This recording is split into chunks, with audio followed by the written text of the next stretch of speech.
Selon nos informations, le Mali, qui s'est dit ouvert au dialogue pour un règlement à l'amiable de la situation des 49 soldats ivoiriens, a demandé 3 concessions à la partie ivoirienne. Primo, que le gouvernement ivoirien reconnaisse sa responsabilité qui a entraîné la situation malheureuse et exprime ses regrets à cet effet. Le Mali insiste sur le caractère illégal du déploiement sans notification préalable des 10 militaires ivoiriens sur son sol, insiste la source diplomatique proche de la médiation. Secondo, auprès du médiateur togolais, les autorités maliennes souhaiteraient, pour agir, obtenir l'engagement d'Abidjan à œuvrer pour ramener la paix et la concorde entre les deux pays voisins et amis. Tertio, le Mali voudrait enfin que le gouvernement ivoirien s'engage au respect de sa souveraineté et des règles de procédure établies dans le cadre de tout envoi de forces militaires en territoire malien.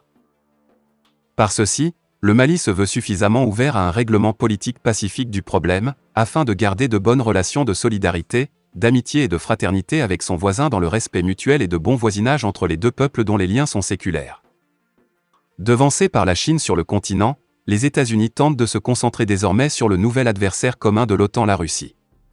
Selon un communiqué paru vendredi, le secrétaire d'État américain Anthony Blinken effectuera du 7 au 9 août prochain une visite en Afrique du Sud, en RDC et au Rwanda. Il s'agit de contrecarrer l'influence diplomatique de Moscou alors que le ministre russe des Affaires étrangères Sergueï Lavrov termine son tour d'Afrique. Ces efforts diplomatiques s'inscrivent dans la droite ligne de ceux entrepris récemment par la France pour s'assurer qu'elle contrôle toujours son précaré colonial. Même si le président français Emmanuel Macron, qui était lui aussi cette semaine au Cameroun, au Bénin et en Guinée-Bissau, a admis à demi-mot que son pays est en train d'être dépassé par la Russie en Afrique. Anthony Blinken tentera à son tour de reprendre du terrain.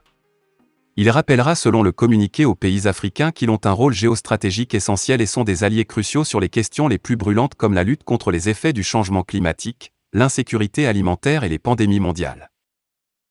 Il s'agira du deuxième déplacement du secrétaire d'État américain en Afrique subsaharienne depuis sa prise de fonction. L'année dernière, il s'était rendu au Kenya, au Nigeria et au Sénégal.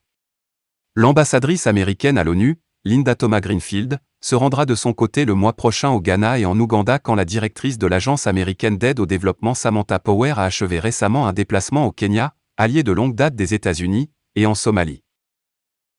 Fin de la vidéo, merci pour votre attention.